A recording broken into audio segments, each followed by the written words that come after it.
When is the right time to stop ads and just get organic traffic? So typically with Etsy, what I would recommend, right in like 125 to 150 sales, that's when you want to really scale down ads slowly and then focus more on the organic traffic side of things. Yeah.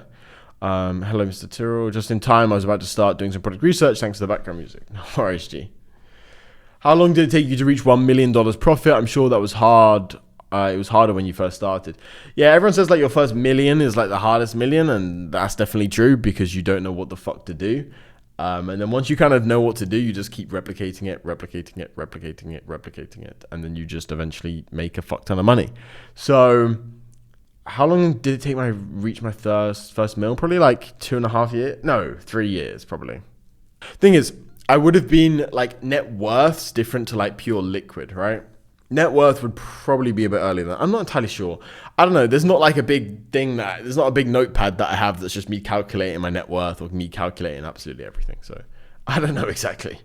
Is it better to spend money on ads or make organic ads? With Etsy, definitely spend money on Etsy ads right in the beginning is the best thing to do.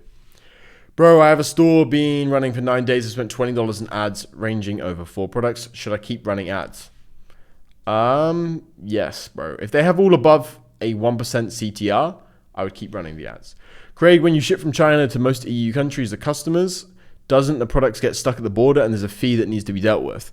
So if it's going to EU and you're selling on Etsy, you can add their IOSS number. Very, very simple and easy to do. Depends which country you're located in. But a lot of our stores are UK stores. So Etsy basically charges the customer extra for sales tax, VAT, blah, blah, blah. And we then add, they give us their IOSS number. So it just goes straight through the border to the customer's house because we've already prepaid the taxes. Do you suggest making 2 listings in 24 hours if I missed the previous day? I would not recommend this, no. Do more people buy with Etsy payments or PayPal or 50-50? What do you mean? It's just Etsy payments, G. Maybe, I think it's PayPal in like India or some shit. I don't know. But it's just Etsy payments. Like, I don't get paid with PayPal or Etsy payments. I just get paid literally Etsy payments. That's what I get sent the money with. I can't see which payment method people pay, you know? Is it safe to start new stores right now, or should we wait a little till Etsy calls off? I would always recommend to start new stores. For me personally, we just have unlimited everything. So we're always starting new stores. This happens at least when I privately order products, especially from China. What the fuck are you talking about? Oh, you just tell them fucking IOSS number. You need to sort that bullshit. Discuss it with them, G. When is the right time to stop? I answered that one. How long would you warm an account for? 7+ days.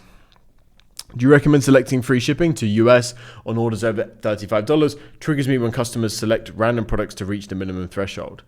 Yeah, but you can always just increase your... If you're drop shipping, you can always just increase your prices to cover that shipping fee. But to be honest, if I'm charging for shipping, which I do actually charge for shipping for some of our items to the US we do the bulk shipping with, I just turn the shit off. I didn't even see a downcrease in it. I don't think it really gives priority. I haven't seen a big drastic difference turning that on and off because we actually do paid shipping a lot to the US. Make your own website, start your own bank. It's harder to get banned then. You still get banned. The thing is, like, on Etsy, you get banned, you get suspended, but on Facebook, the same thing happens. On TikTok, the same things happen. Like, yeah. Is Etsy still your main focus for 2024? Yeah, so it'll continue to be my main focus. We are always focusing on multiple different things at once, though. So in terms of the pure cash flow, I think Etsy will still remain the number one. Pure making money, I think Etsy will still remain the number one. But we'll see what happens, right? One thing that we always do, one thing we always focus on is remaining liquid, right? Let's say something goes wrong. We're always liquid. We're water, you know? Fucking going wherever the fuck we can go to make the fucking cash. At the end of the day, I have no emotional attachment to Etsy. I have no emotional attachment to absolutely anything out there. I think Etsy will remain the best for 2024 and 2025. But something fucking bad happens, we'll pivot. It doesn't matter. And also, in regards to people inside like Etsy Kings and stuff like this, let's say Etsy just fucking shuts down tomorrow. They go bankrupt, right? Who gives a fuck? We'll just pivot into something else. People forget that I've done just literally Shopify dropshipping for years. Like literal just standard Facebook, Instagram ads, Shopify dropshipping, Nice 15% margins. Not too good, but it's okay. Standard as everyone else, right? And just running it like that. Made hundreds of thousands of profit with that one. And I built brands, right? I speak publicly about the My Licorice brand, but I don't mention the 6 other brands that I currently have, 2 of which we've purchased recently. So, yeah. Can Etsy dropshipping be done long term? Don't get it why people say Etsy is just a quick cash and you can't do this long term. Can we build like 10, 20 self-stores and do this for the rest of your lives? But you're never going to do anything for the rest of your lives. This is a common misconception, and beginners focus too much on this. You're never going to do anything for the rest of your life. You just aren't, right? You just aren't. There's always going to be pivots, always going to be changes, and you learn from something and you make money from something and you move to the next thing. This isn't a career where you're being a police officer for 30 years or you're being a teacher for 30 years.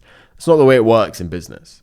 Things always change in business, right? Like things always change. And even if the fundamentals stay the same thing, reselling stuff from China, right? Because that's what I basically fucking made all my money from. It's just selling stuff from China. So if the fundamental stays the same, there's always going to be new things and new ways to market that thing, right? So it's the same exact thing with a concrete company, right? Let's say you have a concrete company. You used to advertise in the yellow pages, one of those big, thick books. You used to advertise in the yellow pages, one of those big, thick books. No one uses that anymore. Everyone switched to social media. Maybe it was first, I don't know what the old social media pages are. MySpace. You used to advertise on MySpace, and then Google AdWords came around and you advertised on there, and then YouTube was better than Google, and then you advertised on there, and then you went down the Facebook route and that was really good, and then you went down the Instagram route, and then the other ones kind of stopped working. They were a few years old, they kind of stopped working so well. It's the exact same thing for absolutely every business out there. Like everything changes, everything morphs, but the fundamentals stay the same. And that's why Etsy is super good. And that's why e-commerce as a whole is super good, is because you understand these fundamentals, you can go anywhere and sell anything. Because if you understand what people like, what products work, how to do customer service, how to do the actual marketing, basic ad stuff, basic ad media buying, to be honest, is not a crazy good skill. Operational stuff on the back end, right? Understand so many different things, employee management, understand so many different things, you can go into any industry, right? If you've made money, right now we're adding a lot more